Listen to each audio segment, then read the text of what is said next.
Assalamualaikum warahmatullahi wabarakatuh.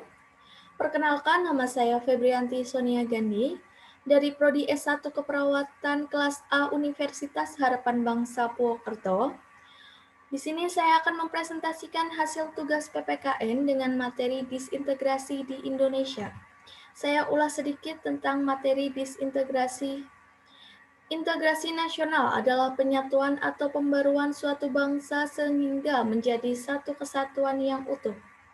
Disintegrasi nasional adalah sebuah keadaan di mana tidak bersatu padu dan menghilangnya keutuhan atau kesatuan suatu bangsa yang akan menyebabkan perpecahan. Faktor penyebab disintegrasi nasional: berkembangnya ideologi yang bertentangan dengan Pancasila, kurangnya sanksi yang tegas bagi pelanggar hukum, menurunnya sikap toleransi dan tenggang rasa antar sesama masyarakat, terciptanya suasana politik yang tidak kondusif dan tidak sehat, terjadi ketidakmerataan baik di bidang pembangunan, pendidikan, ataupun ekonomi. Cara mencegah disintegrasi nasional: hukum di Indonesia harus tegas demi menjaga persatuan. Upaya integrasi nasional harus dijalankan semaksimal mungkin dan dilakukan oleh setiap warga negara.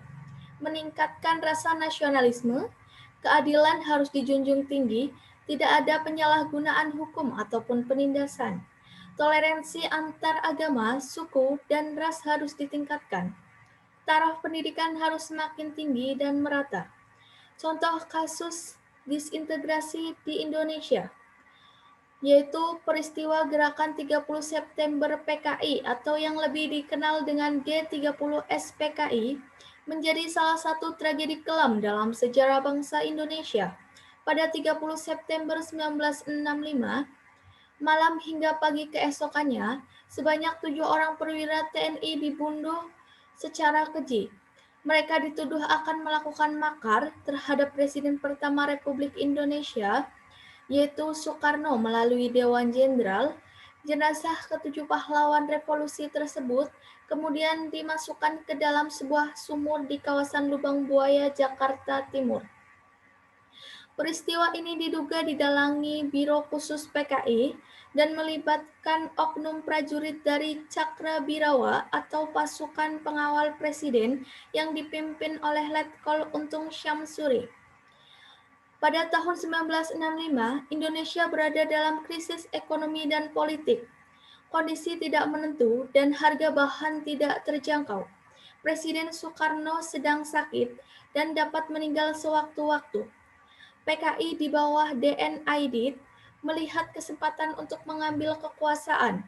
Mereka menebar isu Dewan Jenderal yang disebut ada di kalangan Angkatan Darat yang ingin mengkudeta Presiden Soekarno. Kemudian pada malam 30 September 1965, pasukan Cakrabirawayang didukung organisasi Underbrow PKI melakukan penculikan pada para jenderal Angkatan Darat. Para korban penculikan adalah Jenderal Ahmad Yani, Majen MT Haryono, Jaksa Militer Sutoyo, Siswo Miharjo, Mayor Jenderal Siswondo Parman, Letnan Jenderal Soeparto, dan Brigadir Jenderal DI Panjaitan. Mayat korban penculikan dibuang di lubang buaya. Para perwira dibunuh dan dibuang di lubang buaya. Namun pemberontakan berhasil dipatahkan dan PKI kemudian dibubarkan. Dikutip dari harian Kompasiana, ketujuh perwira tersebut dimakamkan di Taman Makam Pahlawan Kalibata, Jakarta, bertepatan dengan HUT ke-20 ABRI. Namun, sebenarnya masih ada 3 orang lain yang juga turut dibunuh pada rentetan peristiwa G30 SPKI. Namun, jasad mereka tidak turut dibuang dalam sumur yang sama dengan ketujuh jasad perwira TNI tersebut. Ketiganya adalah Aibda KS Tubun, Brigjen Katamso, dan Kolonel Sugiono. Semuanya, baik yang jasadnya dibuang di lubang buaya atau tidak, dianugerahi gelar sebagai pahlawan revolusi untuk menghormati jasa dan pengorbanannya.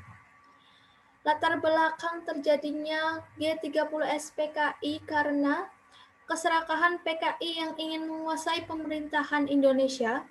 PKI juga ingin mengganti ideologi bangsa Indonesia dengan ideologi komunis. Hal ini terjadi karena kurangnya rasa toleransi antar sama warga Indonesia, kurangnya rasa nasionalisme, dan kurangnya pendidikan moral pada masa tersebut. Serta pada saat itu sedang terjadi krisis ekonomi yang sedang melanda Indonesia.